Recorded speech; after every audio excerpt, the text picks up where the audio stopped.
In the name of Allah, the most beneficent, the most merciful.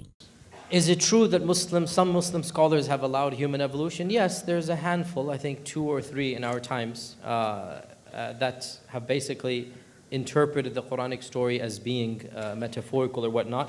But frankly, none of these scholars are specialists in the Quran and in theology. They are activists, is more of a proper term. They're not mufassirun or ulama of aqeedah. They're not people who really understand the purpose of revelation. Because why I'm saying this is that when you understand the repercussion of saying, oh, this is just a fable, this is exactly what Allah says non-Muslims say about our book, in hada illa asatirul awwaleen. These are simply stories of the old.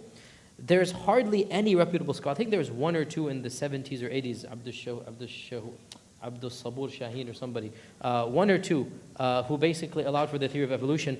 But, and here's the key point, none of them was able to go through the Quran verse by verse and explain how would they reconcile this with the Quran.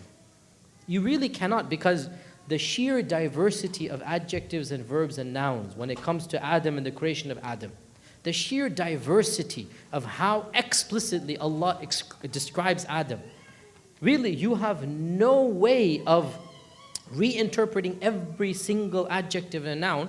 You know, I call this in one of my talks, I call this hermeneutical gymnastics. It's a fancy term for basically saying you're just forcing your interpretation onto the Quran. No matter what the Quran says, you don't care, you're going to shove it down the Quran's throat. That's not the way of the Muslim. The Muslim is, what does the Quran want to tell me? Right? And anybody who approaches the Quran with an open mind can never ever go away with the theory that Allah subhanahu wa ta'ala allowed Adam to come from other species. So, in my humble opinion, it is simply not possible to reconcile the claim that Adam had ancestors with a clear reading of the Quran.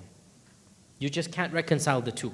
If you believe Adam had ancestors, then really, and this is why I'm saying this is one of the biggest crises of our times. If you believe that Adam had ancestors, then you will have to do something with the Quran. Either not believe in it, and I have met many Muslims who have left Islam because of the theory of evolution. I have met them, you know. Or you say exactly what the kuffar said about the Quran. These are mere fables, and Allah didn't want us to believe in them. As if they know better than Allah subhanahu wa ta'ala.